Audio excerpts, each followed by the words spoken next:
So, folks, we need to talk about one of the most incredible socialist upsets in modern politics. All right? You guys ready for some great news? I'm ready for great news. Let's just jump right into it, shall we?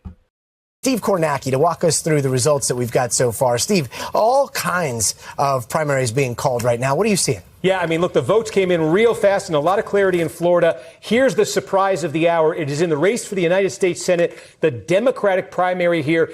Angie Nixon, an underfunded state legislator, has defeated handily Alexander Vindman. Vindman, this is a name I think folks might remember. He was the whistleblower at the heart of the 2019 impeachment of Donald Trump. He came into this with a ton of national support, a ton of national money. There had been some concerns from Democratic leaders that maybe he was a bit complacent as a candidate. Wow, that proved to be true. He's been upset by Angie Nixon. Nixon, who came at him from the left, who joined the DSA, Democratic Socialists of America, during this campaign, who wins this primary. Now, Nixon in the general election is going to face off against Ashley Moody. Moody is the appointed incumbent senator right now. And Marco Rubio left to join the administration. Moody was appointed to replace him. She's now running for the seat on her own. She easily wins the Republican primary. This is not a race. This U.S. Senate race in Florida was not considered, looking ahead to November, a top-tier race. Democrats had been hoping they could make it one, but the Democratic establishment at least, their calculation was based on Vindman winning this primary, not on a candidate as far left as Nixon winning this Democratic primary tonight. So that's the surprise of the hour statewide in Florida. Yeah, so just to give you an idea of how unexpected this was, the results here speak kind of for themselves. You've got like 150,000 more votes so far cast for Angie Nixon here, and some of the data here. Let's just take a look here. Alex Vindman spent 36 times as much on ads as did Angie Nixon. The loser of this race spent $2.2 million. Angie Nixon spent $60,000, zero ad spend on any platform. That's nuts. That's nuts. Like, there's just, like, it doesn't matter how much money they throw. It is possible to overcome. So the socialist got in. The socialist won the primary. So we'll have to see how this shapes up for this particular race when it goes to the general, but this is great news. This is wonderful news. Okay, maybe she should have bought some TV ads, though. She won! What do you mean she should have bought some TV ads? She won the race. She won her primary against someone who's spending 36 times. You can't afford ad spend with like $60,000 in your bank. You can't, that's just not in the budget. If your entire budget is $60,000 for a political campaign against someone who has millions of dollars in their bank account. That's great. She didn't need to do more than show up, I guess. She was organizing on the ground. God, you guys, come on. But Hong lost because of the lack of TV ads? No. Well, in that particular case, it was one of the decisive factors. There were other decisive factors there as well, like a lack of national support or any of those things, right? But when you're talking about doing this on a budget of $60,000, you do not have money to spend on ads. And when we're talking about, that did in Francesca Hong's campaign. This is just different. It's different because she didn't get any kind of support from outside of Florida, really. And she persevered, she organized a ground game, and that turned out to be the more important factor. A lot of establishment Democrats wrote this race off as just a completely unwinnable situation. They got Alex Vindman in there, and he's going to do well in Florida because he's throwing trans people under the bus, throwing trans kids under the bus.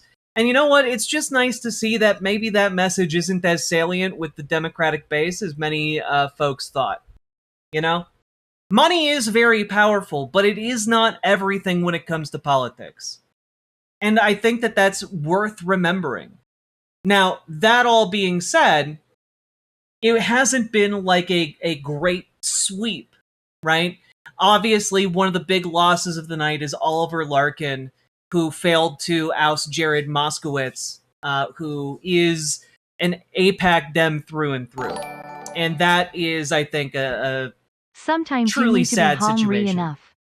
Sake Tanuki.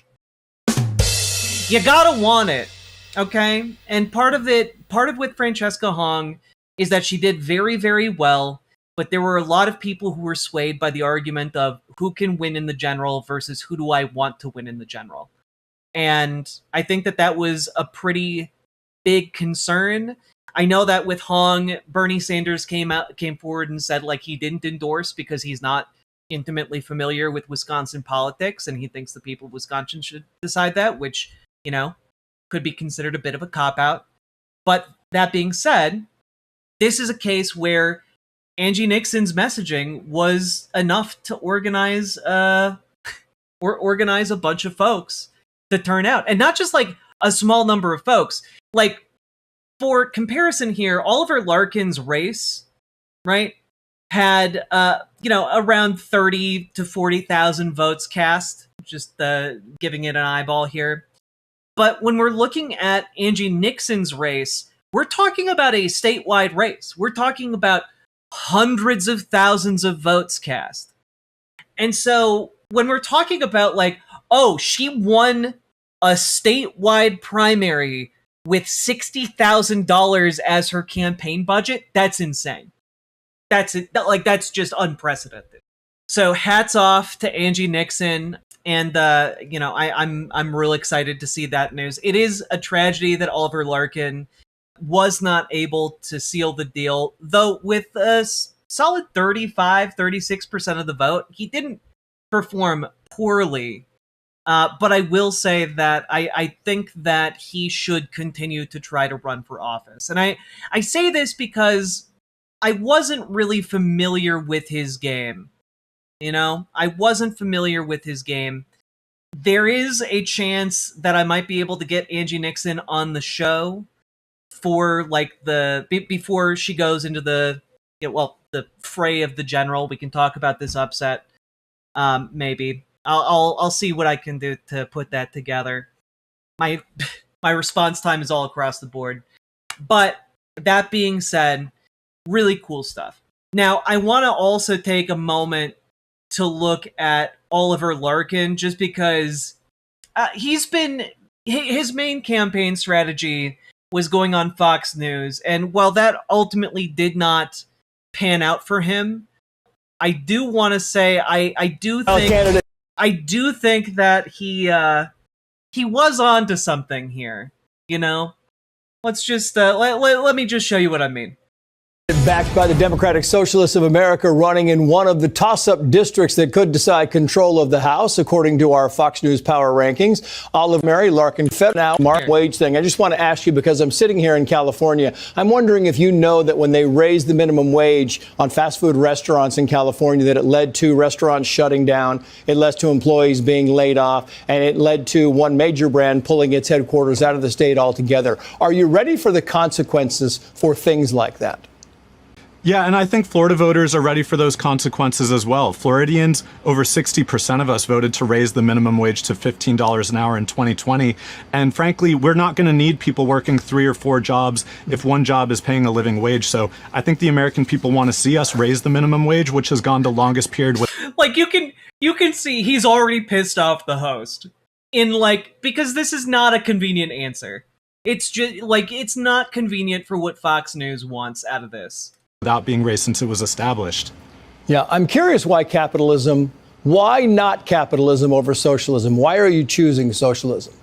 Well, democratic socialism is about bringing the systems of government that govern our lives under democratic control. We already pay a Medicare tax. Why don't we all have access to Medicare? We already pay into Social Security. Why are the wealthy and elite getting away with paying a lower effective tax rate on Social Security than the rest of us with the Social Security income cap? So the capitalist system in the United States of America. We've seen the Great Recession. We've seen the enormous transfers of wealth under COVID-19. And we want equity in our system. When America has been at its best, we've invested in the social safety net like we did under FDR in the golden age of American capitalism in the 20th century. We just want to see, with a democratic socialist principle, that we're investing in the American people and bringing our systems under democratic control. Would you at least concede that capitalism in the United States has been extraordinarily effective, raising more people in the history of the world than anywhere out of poverty and leading to amazing developments, inventions, so on and so forth, putting America where it is? I would say that when America has been at our best and when we've raised people out of poverty, it's because we've invested in the social safety net, when we've invested in the minimum wage and Social Security. So I think many of the greatest successes in American capitalism have been when we've invested in spreading the equity around and not just privileging the wealthy and elite like we have currently under our economic. I just read about the Anoka County prosecutor, not the Anoka County prosecutor, the former Anoka County assistant prosecutor. But yes, there was what the Anoka County assistant attorney, which is not the assistant prosecutor, my bad, was caught as part of a apparent sprawling sex trafficking ring, and yeah, it's a big deal, but also it's going to require reassessment of some of the cases that she worked on, obviously, but. That being said, she was placed on leave earlier this year in February because of this investigation, and then she was fired, obviously. But if you're like, what's going on in Minnesota? It's, sometimes government officials abuse their power. System and the billionaire tax cuts advanced by Donald Trump. I'm assuming you, with the rest of the DSA... I guess the difference in Minnesota is that when we find out government officials did that, we get them out of the positions that they were placed in and investigate them and then charge them with crimes, unlike the Trump administration.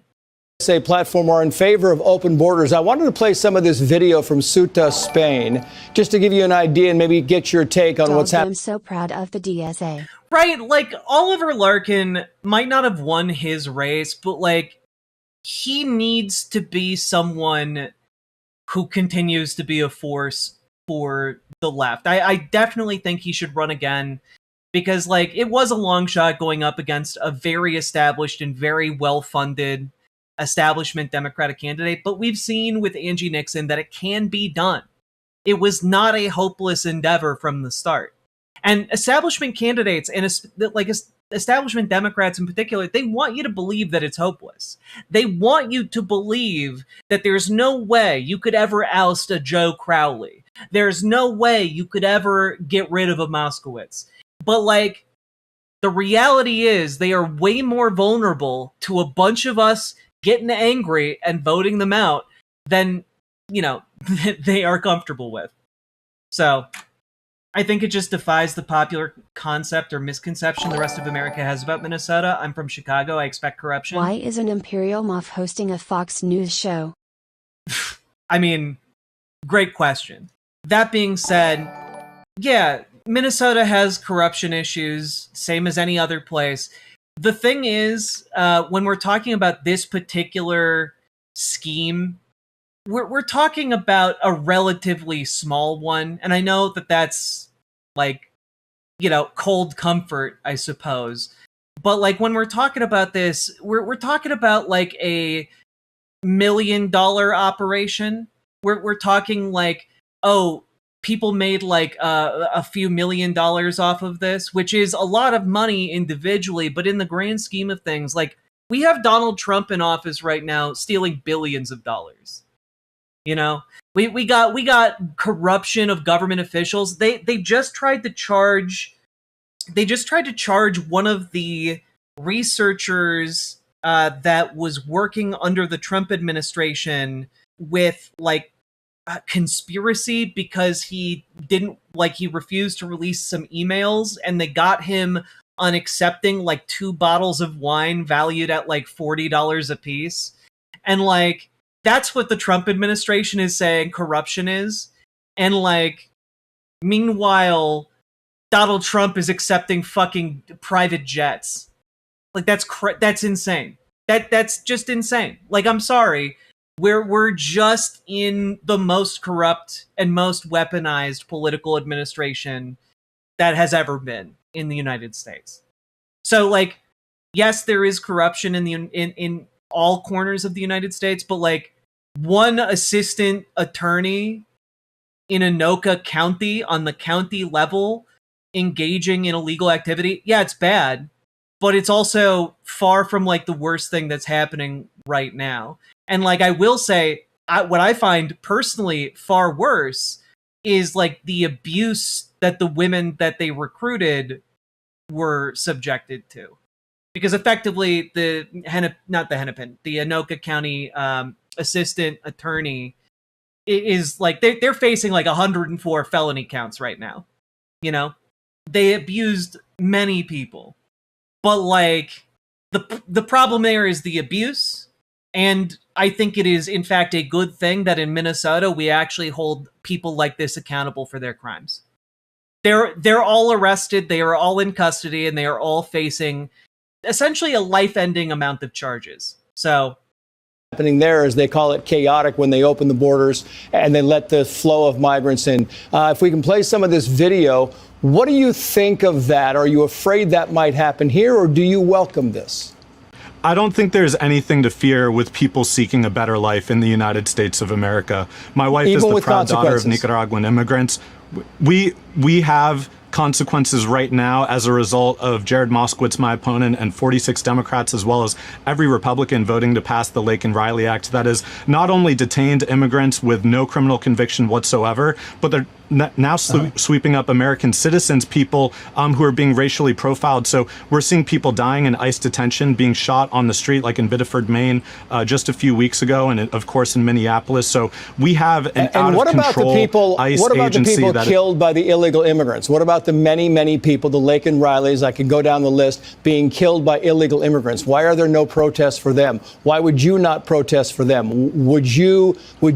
Well, because one is being killed by a criminal who is then charged and convicted of murder, and the other is being done by our government and then getting off scot-free. So like, I think there's a big difference in power between random criminal and the United States government. Like, we should be holding the United States government to a higher standard than the standard we apply to criminals. And yet, for Fox News, they like to get it reversed. At least concede that this is a big problem in this country. We certainly need to make sure that our communities are safe, and that if people have committed violent crimes, that they are held accountable for that, including if they've committed violent crimes in the countries that... Because we run these ICE rolls is lawless every in and day. of itself. We run these rolls every day of ICE bringing these people out of the people country who have committed heinous crimes.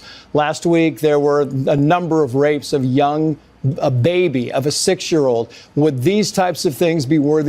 After some research, Minnesota is the 6th biggest human trafficking state in America. Yeah, because we have the Mall of America. The Mall of America is the single biggest trafficking spot in the entire country, because people from all over the world go there. It's large, and that allows for human trafficking to occur, unfortunately, quite a bit. But yeah, that's the main reason Minnesota is a main trafficking hub. Really? Yeah. It's one of the reasons you see a lot of police officers in the Mall of America. And also, by the way, if you ever bring your kids to the Mall of America, keep an eye on them. Don't let them just run around willy-nilly. Like, there's a theme park in the middle, but like, keep an eye on your kids.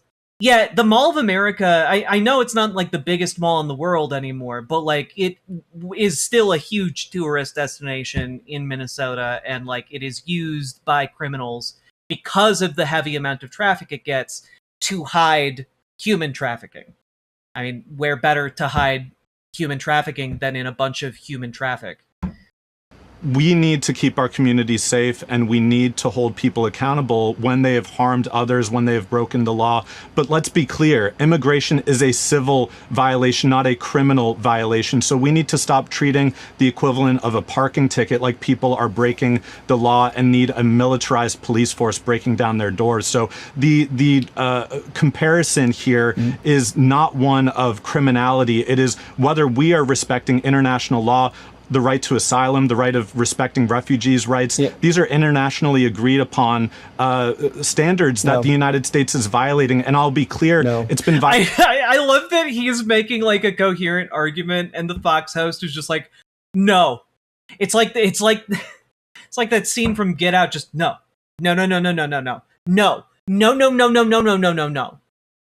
Like, he's creepy as fuck. Whoever said Grand Moff Tarkin really nailed it. This guy looks like he would press the button to annihilate a planet. Violated by both administrations of Republicans and Democrats that have really enforced a cruel agency over immigrant detention. Does Oliver watch you? Probably not. You make that argument too. It's just a good argument to make. And I'm far from the only person who's made it. Would not say that ICE has done yeoman's work when it comes to getting tens of thousands of violent criminals out of this country. Would you applaud them for that?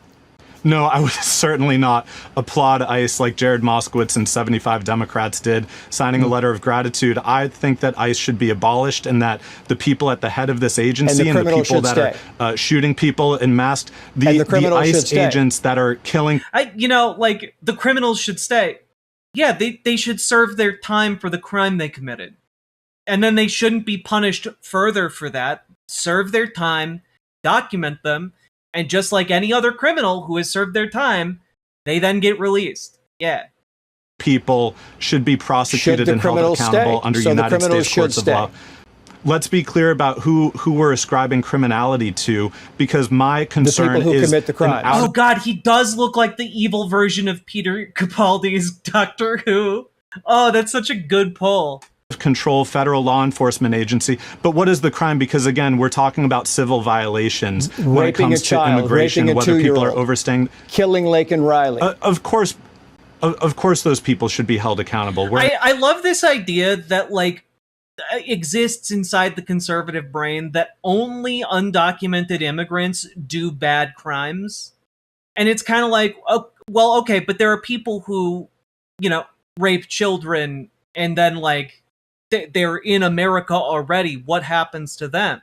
Well, if they're not wealthy, they get arrested and then they serve their time. They get added to a sex offender registry and then they get released.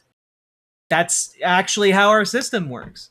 And if you're wealthy, our system says, "Don't worry, baby girl, we got it. Don't worry. Don't worry. We'll look away. Oh, you got an island where you're gonna hide children that you're raping. Oh, don't worry about it. It's fine.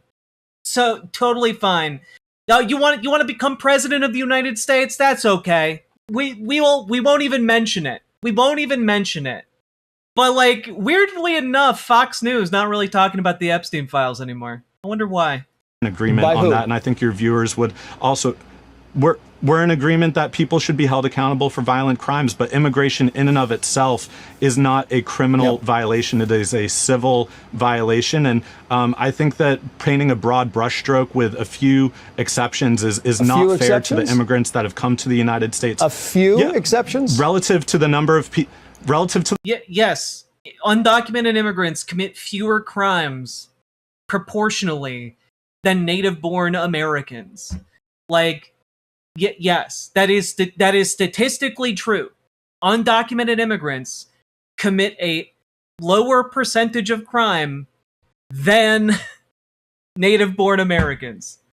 The number of people that have immigrated to the United States, yes. What is the number? Immigrants when you commit say fewer a few, crimes what is the than number? American what citizens. What is the number that you would allow? What is the number that is fine with you? Is there a benchmark? Is it fine?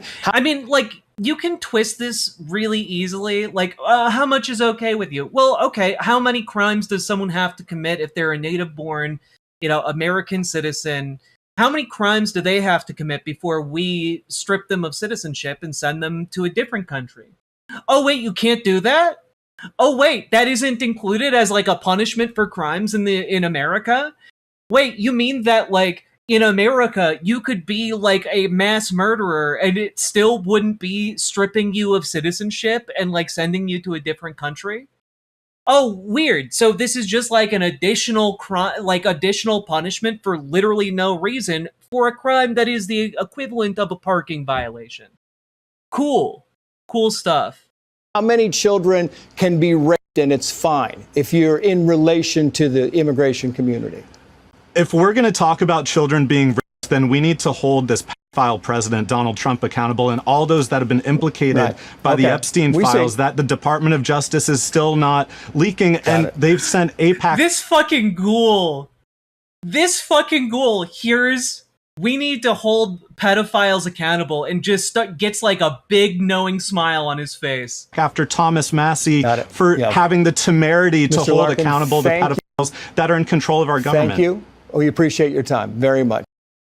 They got him off the air so fast. He called Donald Trump a pedophile on Fox News. They yeeted that interview to the moon. All right? And I do have to say, this is why I do hope that Oliver Larkin continues to run for office, because frankly, if he keeps like batting like this, he's going to be a power player. He's going to be so good, because guess what? This is far from his only appearance on in media, either local or national. I want to direct your attention now to this interview, which is from 2 days ago on the local South Florida news, because, oh man, he's great. He's great. One of South Florida's newly drawn congressional districts is ground zero for this question. Does democratic socialism resonate in South Florida? Primary results in other states reflect increasing support that comes with increasing frustrations over the costs of healthcare and housing and income disparities. The new District 25 stretches north-south all along South Florida's East Coast communities from Miami. Holy shit. Holy gerrymandering Christ. Yeah, all right. Just all the coastal properties. I wonder, gee whiz, I wonder what the average income is of this district. Beach up to Delray Beach with a couple of jogs inland. The incumbent Congressman Jared Moskowitz, he was with us last week. His primary challenger is Democrat Oliver Larkin, a member of and endorsed by the DSA, the Democratic Socialists of America.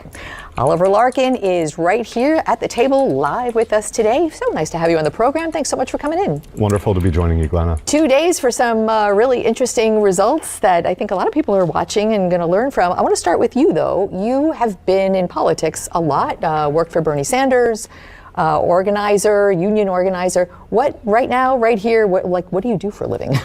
I'm a digital marketing consultant. Oh, okay. I've worked in political marketing and digital advertising with Democratic candidates, campaigns, unions, and I've done that at various agencies over the course of 10 years. In January of 2025, I opened my own LLC and began working for myself, helping candidates locally. And it wasn't before long that a few people approached me about running for this race. So I know advertising, I know return on investment, and I think that's what taxpayers are looking for. And boy, isn't marketing so much a part of candidacies now, Sure always. is. So how did you get involved with, you've been a Democrat, how did you get involved with the DSA? Because I don't think the Democrat Socialists of America were as part of the conversation of any campaign that It is also worth noting here in this particular race that Jared Moskowitz outraised Oliver Larkin by a ratio of 11-1. So when we're talking about these political races, especially when it comes to DSA getting involved, the fundraising is going to be far lower for the DSA candidate in all cases. But like, you see Angie Nixon and she wiped the floor, right? But in this particular race, in that particular district, which is, higher income and also 25% Jewish and like Oliver Larkin is going up against a Jewish member of Congress. Like there is like some demographics at work here where like it is a very uphill battle on top of it already being out, spending, including AIPAC's contributions to Jared Moskowitz, 11-1 fundraising. So like it's not surprising that it worked out in this time against Oliver Larkin, but I hope he continues to run because I think he's great. Yeah, like it's also worth noting that if you called yourself a socialist in anywhere outside of Vermont, really, like even 5 years ago, you'd be getting like, a couple hundred votes.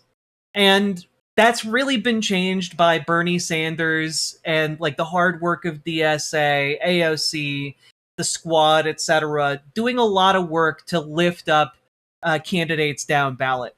And we're seeing some really great results overall, even 5 years ago. Yeah, even 5 years ago. People forget 5 years ago, we were in Biden. People were still like, Biden is going to bring us back to normalcy. Biden will fix everything. We just need to get back to normal. We can get back to business as usual. We can go back out to brunch as our liberal, predilections are wont to do. But ultimately what wound up happening is that business as usual failed. And so what wound up happening is that people got disillusioned with business as usual. People found that brunch turned to ash in their mouths and they got real fucking angry. And when people get real fucking angry, they go looking for answers. They go trying to figure out what they can do to make things better because people are built to help one another. People are built to come together in times of crisis. And that's exactly what's happening right now. It is what is propelling folks like Angie Nixon across the finish line in these, matchups where it's an impossible amount of fundraising difference, but they still make it up anyway because people power is what matters in elections. A lot of people are a lot angrier than they were 5 years ago. And that is, I think, something that is really, really important. I don't like the term brunch lib. Do leftists not do brunch? Leftists love brunch, but the term brunch lib is like specifically a play on out to brunch as like a shorthand term for, people checking out and getting mimosas, getting day drunk. And like that was the plan under Biden, and that did not in fact pan out. I can remember in my tenure as a reporter, how did you get involved with that? Yeah, I became a Democrat at 16 when Barack Obama was running for president the first time. I was a high school motor voter, getting my voter registration with my driver's license. But I started identifying with democratic socialism when I began volunteering and then working on Senator Bernie Sanders' 2016 campaign. And I formally joined the organization in 2020 at the height of a once-in-a-century healthcare pandemic, when I did not see the Democratic Party fighting for Medicare for all, when we were all relying on one another for our collective well-being. I felt that it was important to build a parallel power structure to the Democratic Party that was really more responsive to the needs of ordinary Americans. And we'll get into all of those kind of issues. Also worth noting, a significant portion of Oliver Larkin's base in this race came out of the Jewish community organizing to back him. He got the endorsement of Jewish Voice for Peace, and they were doing a lot of work going door to door and like working through the Jewish community to like, build bridges between his campaign and different members of the community who are not initially oriented to support him. And like this guy spat so hard that he got 36% of the vote tonight. It's no small feat. I really want to look at D25 right now, brand new district, a pretty split district by design by Florida Republican lawmakers who wanted to make it a bit tougher for incumbent Moskowitz to have a race. And so the word socialism, let's talk about marketing, let's talk about communications. The word socialism in South Florida to many people is just a non-starter. These are people who came from socialistic. What's great is that this interview happened 2 days ago, and now that we know the results of this election, it's very clearly a starter now for, over a third of the electorate in this district. And you guys saw where the district was. You guys, like, it's all coastal. It's literally you cannot get more coastal elite than that level of coastal. Dictatorships who have a first-hand perspective of socialism as a failure. How do you speak to these people, many of whom are going to live in this district? This district is heavily Hispanic. How do you explain yourself to them? Yeah, the operative word is democratic, that I want popular collective input over the systems that govern our lives. And I believe in multi-party democracy. I believe in upholding our civil and constitutional rights, which many people fled places like Cuba or Nicaragua, as my wife's parents did back in the 1980s, looking for a better life in the United States of America. And I believe that our policies are actually more supportive of people trying to achieve the American dream, making sure that employer-based health insurance is not an encumbrance to people starting their own small business, their entrepreneurships. And I think that when we look at what the fears of socialism are, we actually see the repression of social and political rights emanating from the Trump administration. And I think what the most popular policies that democratic socialists are running on, like Medicare for all, raising the minimum wage to a living wage, it really addresses the cost of living concerns that many in South Florida, including our Latino residents, have. And the devil is in the details and those things. Again, I want to talk about that, but I really worked hard for our interview today to define for myself, what does this mean? Because, I think we try to get out of the political rhetoric and the propaganda. I really want to know factually, what does all of this mean? And you tell me if this is valid. This interview is really great because I think it starts out being very useful to the folks who watch this particular channel. And then it turns into something that I think, at least in my eyes, I don't live in Florida, obviously, but in my eyes, solidifies why this guy needs to run again. U.S. markets create wealth, and then the government supplies some of the, hopefully all of the safety net. In democratic socialism, the market creates wealth, and then taxes and regulation spread it out for everyone's benefit. Does that sound valid to you? I think that's a fair characterization. I think that we have a system currently with quite low corporate and higher earner income and tax rates. And I want to see us restore much of the mid-20th century top marginal tax rates, making sure that we're closing tax loopholes so that we're actually having equitable payment into the systems that are very popular, like Medicare, like Social Security, but that do not provide the full spectrum of care. So I think that that's an accurate way to represent it. All right, so let's get into Medicare for all. Everybody needs health care. Not everyone gets the health care they need. That's just a fact. I think he's doing a good job representing socialism as something that is, in fact, reasonable. In the United States, a function of money is involved in health care. But there's also the pharmaceutical industrial complex. It is a big business. Translate for me a very utopic idea of everybody getting the very best health care they need for free.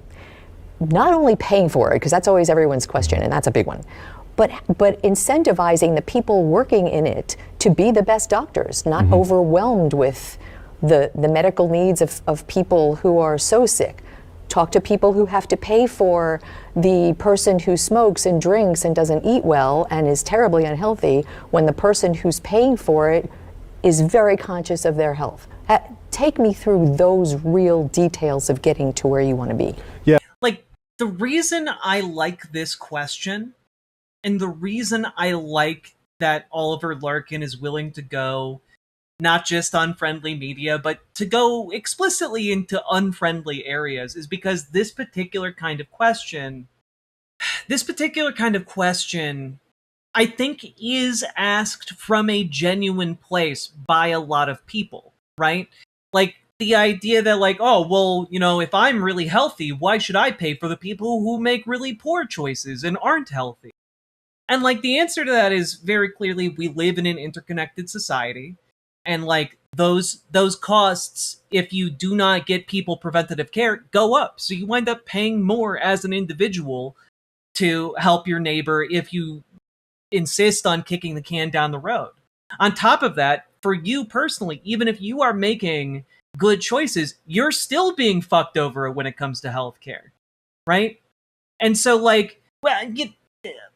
the thing is, Punky Gal, if somebody's like, it's called empathy, like, that's not a useful response in this case, because the people asking it are essentially going, what's in it for me? And your answer to that can't be develop empathy, because no one's going to do that. Like, you have to point out why it would help them. And I know it seems really frustrating to basically have to point out that, like, we're all connected in a society and that what benefits somebody else actually does benefit you too. But, like, the truth is, you already pay for everyone else's healthcare, you know, if they can't pay for it, or if they do pay for it. Like, that's what private health insurance is. You pay into a big pot. It's just that with private health insurance, you have a company skimming off the top, and that's heavily incentivized not to pay out of that pot. You know, like, you basically are signing up for multiple levels of bureaucracy and multiple levels of, like, investor greed that then come in, not just when it comes to the insurance company, but also when it comes to pharmaceuticals, when it comes to hospital bureaucracy, like, you can look at, by the way, hospital administration costs over time, and you can literally see, like, when the cost of, you know, healthcare administration became exponentially more than the cost of actually running the hospital itself.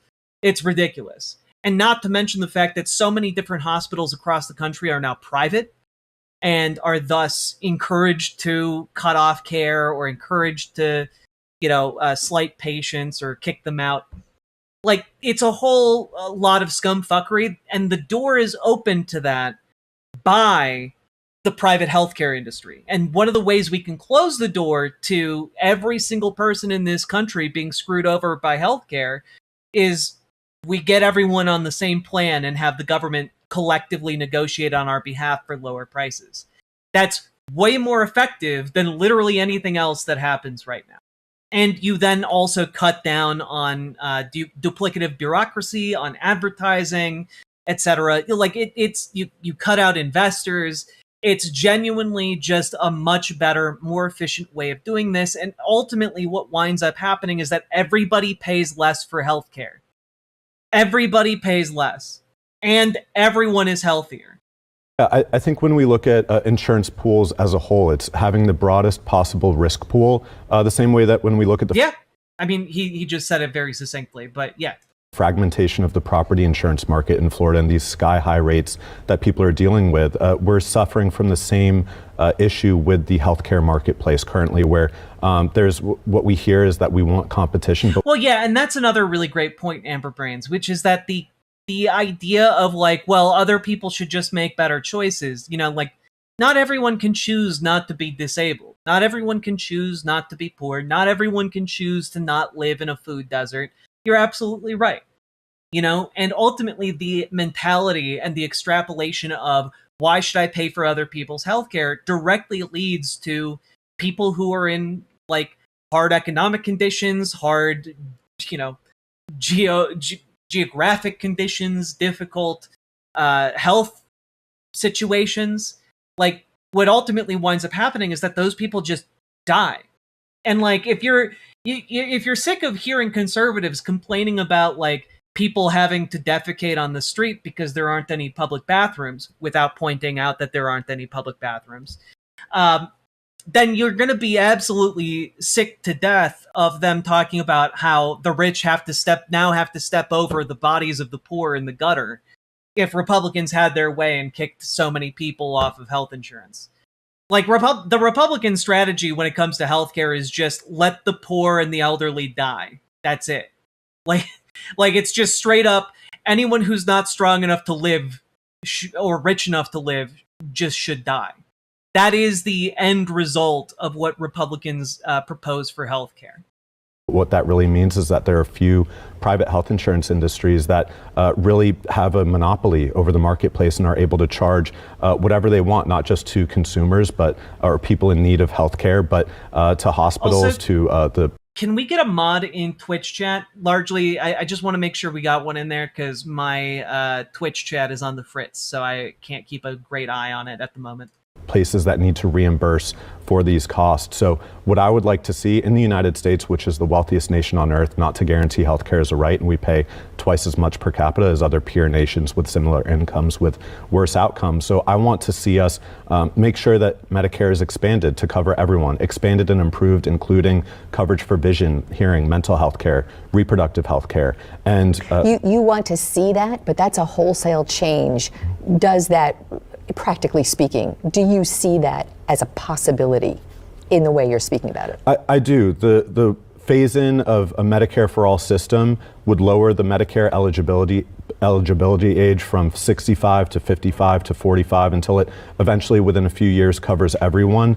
This is actually a more cost-effective way of delivering health care for people because we wouldn't have premiums, deductibles, co-payments, or out-of-pocket costs, and the enormous Like, imagine how great that would be. Imagine how incredible. You don't have a premium anymore. You don't have a deductible you have to meet anymore. Like, you just go to the doctor and you don't get hit with like a surprise, $5,000 bill because they had to take x-rays. You just, all you have to do, like, oh, you need your tonsils out. Guess what? It doesn't cost you 10 grand. Like, that's wonderful. That's incredible. Like, it can be so much better than what it is right now. You would no longer have people dying in Ubers because they can't afford the ambulance ride to the hospital.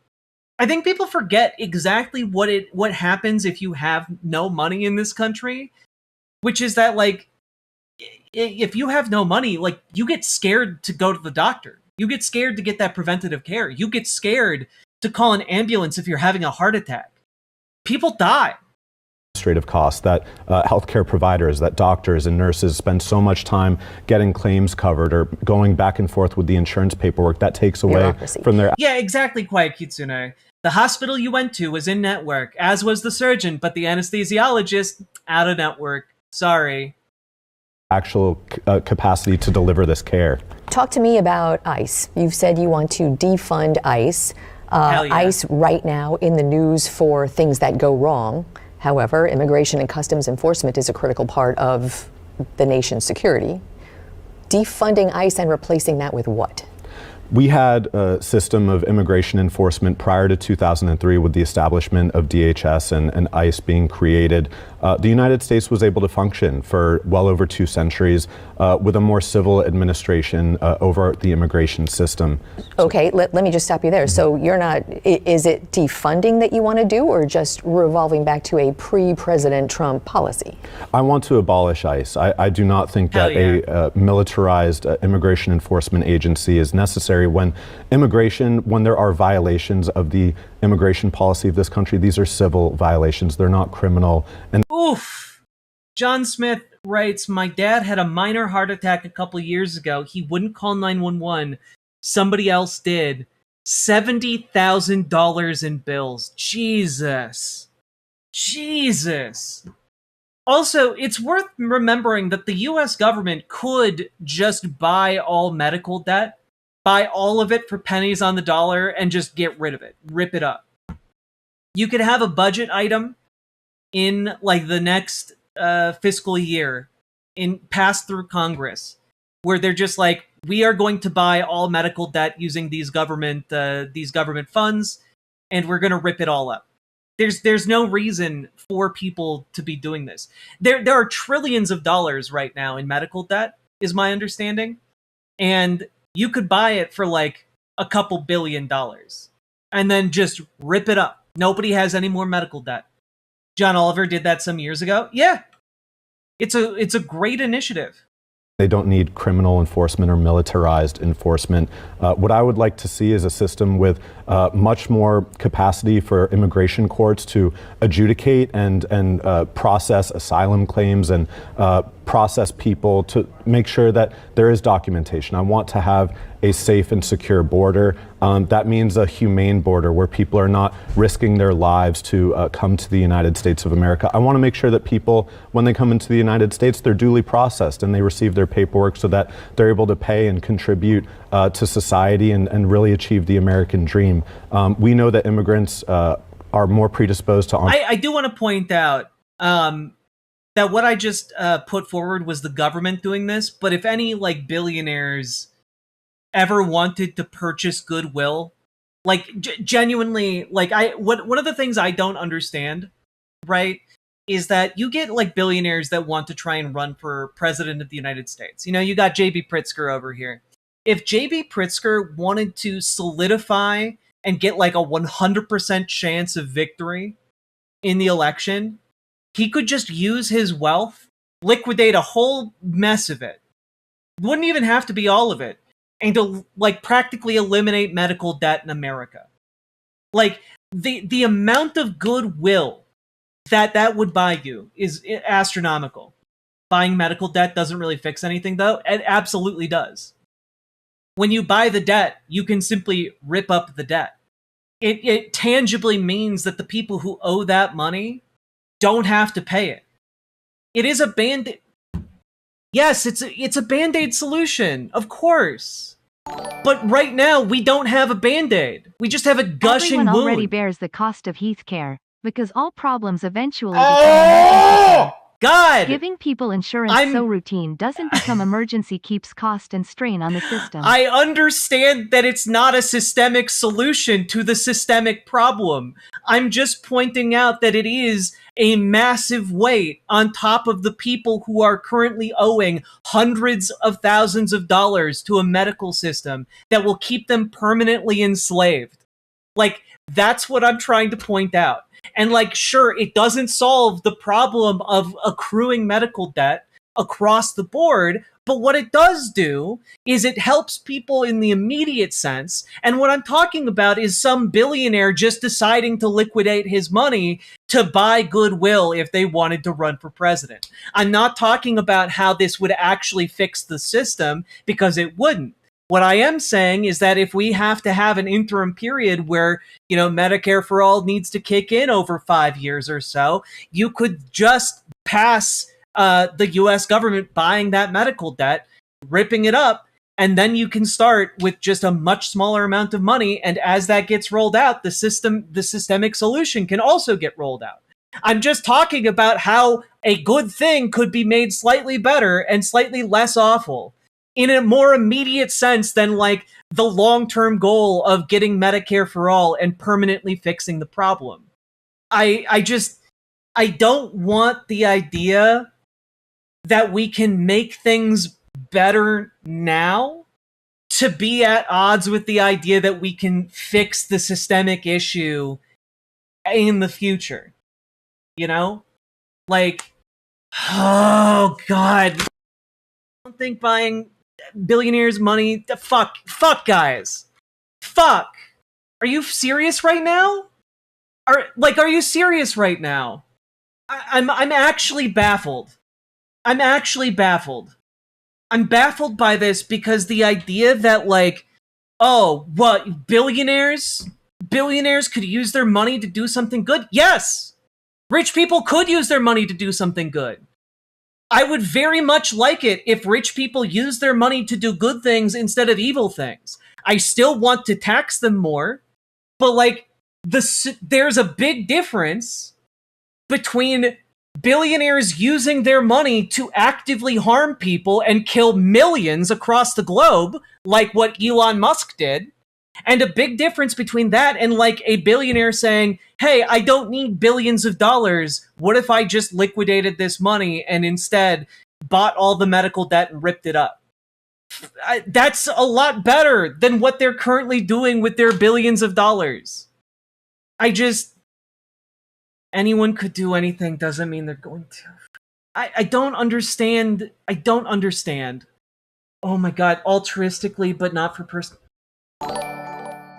I'm gonna lose it. Chat, you can't get the car to the mechanic to fix the engine if don't patch the tire.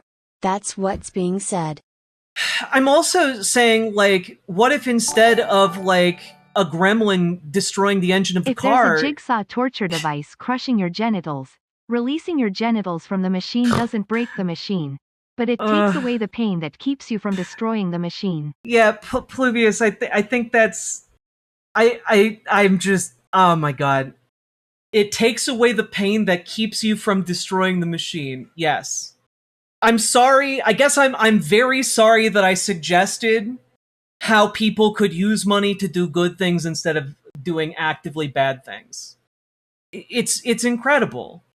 But you said it would be done to give the billionaire a chance to win an election. Yeah, if J.B. Pritzker threw his hat in the race and ended medical debt, ripped up trillions of dollars worth of medical debt, he would be like, I'm not saying that would be a wonderful thing. I don't want J.B. Pritzker to be the next US president, but I am saying that there was a reason rich people built libraries and schools and like cool shit that actually helped people, hospitals, etc.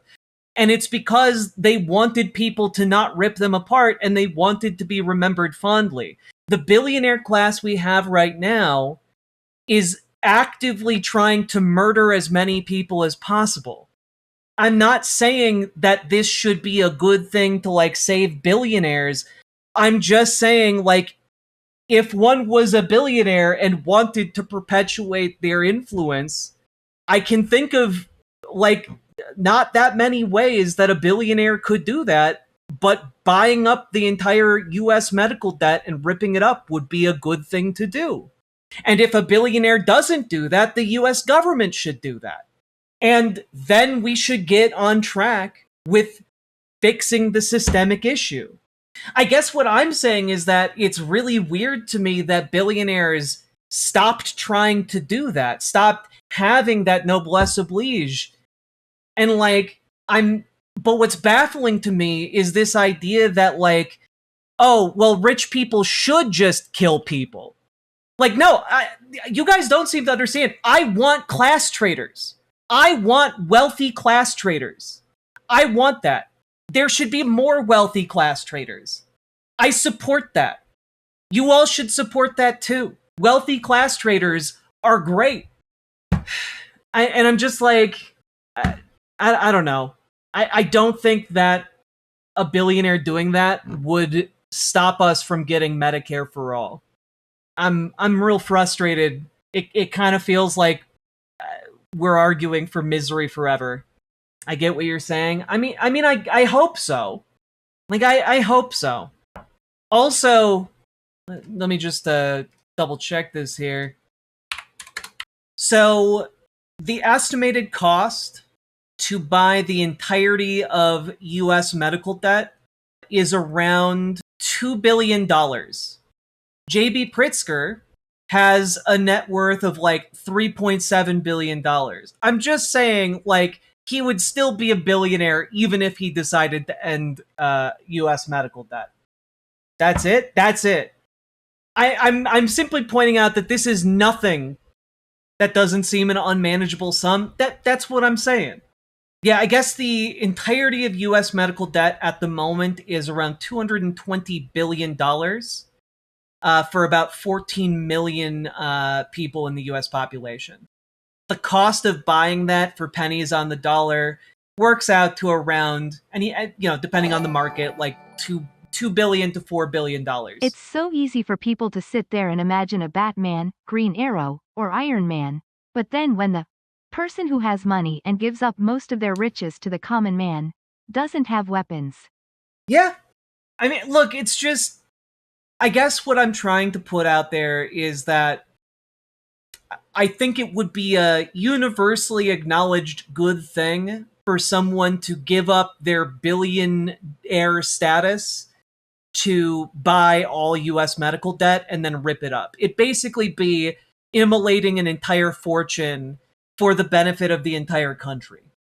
And like, I think that would be a good thing. And if they don't do it, if an individual doesn't step up to do it, then the country should do it. But like, it seems like they're, with the position we are in politically, that maybe some self-interested class traders might want to get in on that. But let's move on. entrepreneurship to small business ownership. They pay taxes into systems they don't always have the eligibility to receive the benefits from. So we need immigrants in our society. And I think that if we have a more holistic and humane approach to immigration enforcement, I think that's going to be to the betterment of not just those of us in South Florida, but across the country. Another big issue that's going to be in 25, where I think the statistic is 1 in 4 voters in D25 is Jewish. You have said you want to essentially defund Israel. Israel, one of many countries that the U.S. contributes to. How are you going to explain to your Jewish voters that you would like to essentially put Israel in an existential threat? I look at this as making sure that we actually practice democracy abroad as well as at home. And when the nation-state law in Israel was passed in, I believe, 2018, that created a much more tiered system of citizenship that... I mean, okay, look, let me just tackle this real quick. You all realize Marx and Engels, came up with the Communist Manifesto? Marx and Engels? You all know Engels was a wealthy man, right? Like his family owned factories and shit. He bankrolled Marx for his work. So like when I talk about wanting class traders, that does happen. It specifically happened when we talk about Karl Marx and communism and socialism, all that shit. It specifically is a product of a class trader coming together with someone who wanted to articulate the dynamics of class. I think people forget that Engels was a class trader. Yes. Many movements or beliefs or concepts needed class traders. Engels was born wealth. Oh, Jack beat me to it as I was typing it. Dolly Parton might be considered a class trader. Fingers crossed. But like, I'm just saying, it is good when rich people betray their class interests in favor of working class interests. That is a good thing.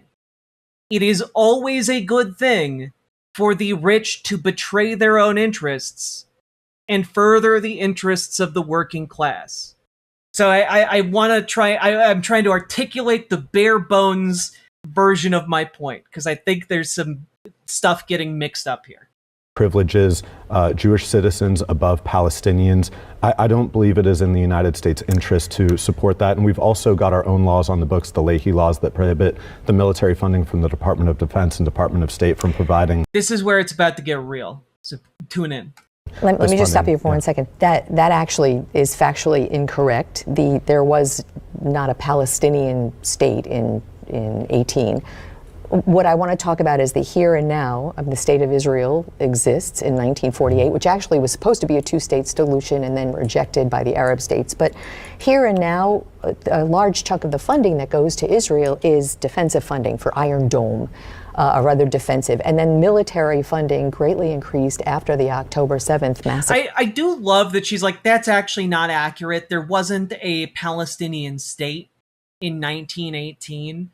And it's like, I mean, okay, yeah, it wasn't the state, it was a British territory after the collapse of the Ottoman Empire. It wasn't technically a state because it was occupied by the British military. It's just like it was a territory to a degree autonomous. Like the Palestinians lived there. Like what are you talking about? Ugh.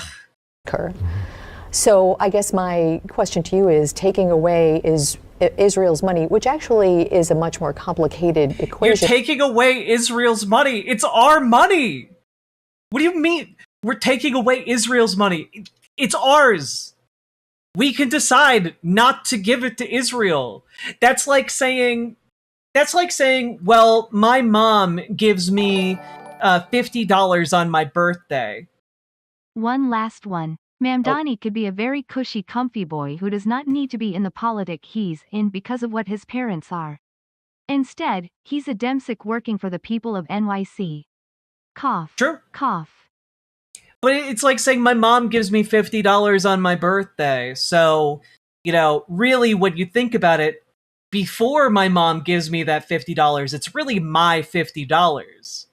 Like, that's just not how that works at all. Because Israeli tech and the economic benefits that come back to the U.S. for job creation is all part and parcel of that, which not a lot of people talk about. But taking away a defensive mechanism for a state which has an existential threat all around it, stated by the terrorists who want to annihilate it, you're essentially taking away defense. And I think that's a very important thing for viewers in your district, because that's what they want to hear you talk about. Why?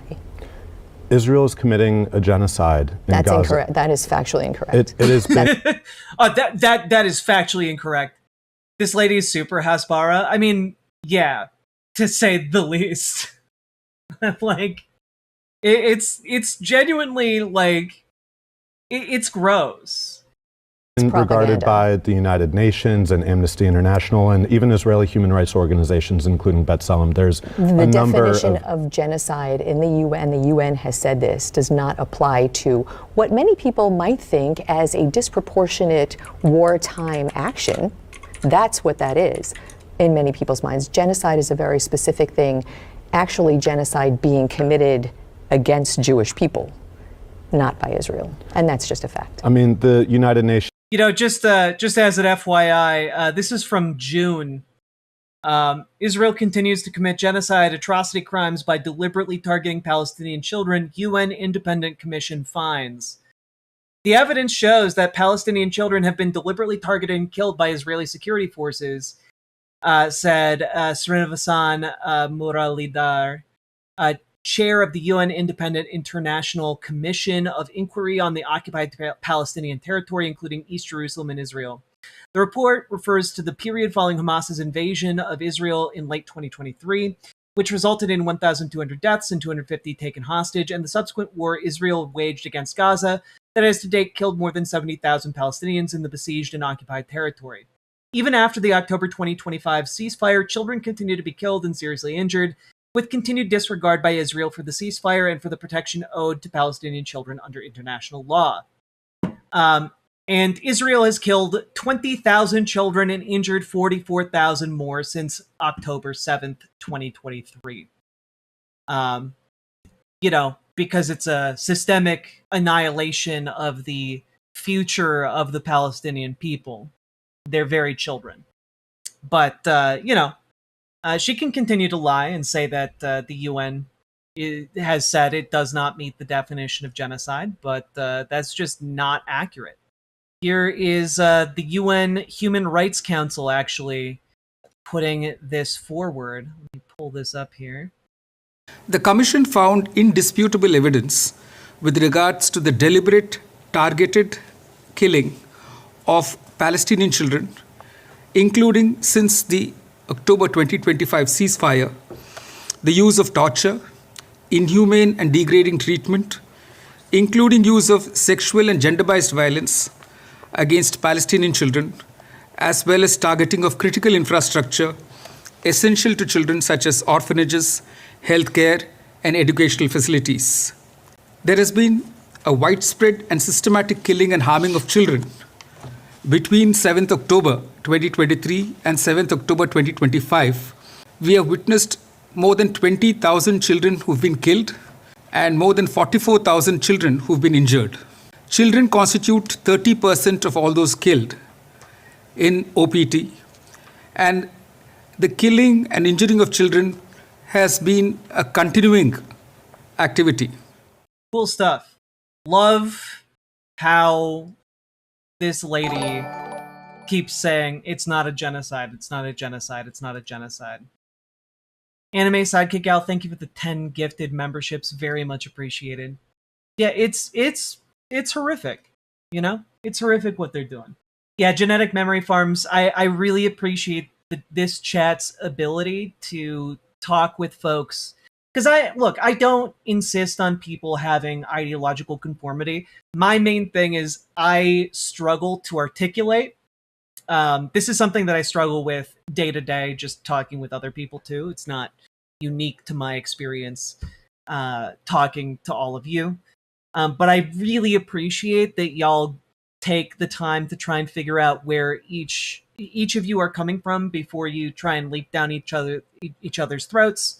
for me, I struggle the most when I say one thing with a certain intent, but people then read into what I meant in a way I did not intend. So I try to get more precise with my language, and sometimes that can be really difficult for me. But I appreciate all of you kind of jumping into that same mentality of just struggling to both understand and be understood. I think that is a good mentality to have. Let's jump back into this, though.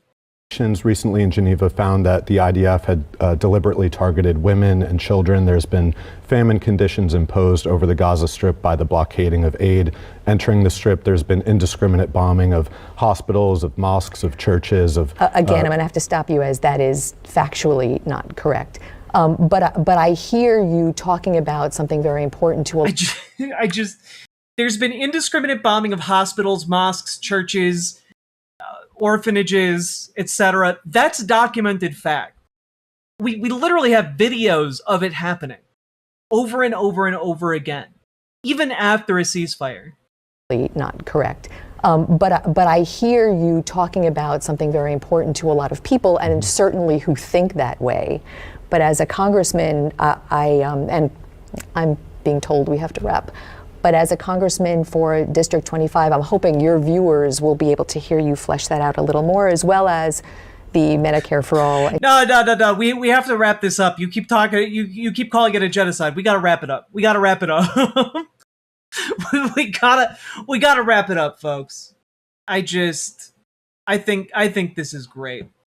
Worth noting, again, he did not win his election tonight in the primary, which is very, very sad.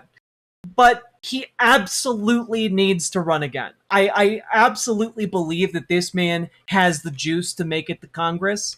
Maybe not this time, but if we actually get people into office in 2026 who can put a stop to this madness and show like what effective and capable members of Congress who are not bought can do, I think he has a shot. Maybe not in this particular district, but maybe in a different one. And also, I do think that I know for a long time people have been like, we got to write off Florida. But I guess I'm here to just say, I think that there is a movement brewing in Florida right now. There is one brewing that I think is going to be in the future capable of making some pretty big changes. When I see a race like Angie Nixon's, a statewide race, where you have someone with $60,000 in the bank being, like, just crushing somebody who had millions of dollars in the bank, I find that fascinating. Like, look at where this message resonated across the state. And, like, when we look at the different figures in Florida who are on the rise, who are doing great work, you know, Oliver Larkin isn't alone. Angie Nixon isn't alone.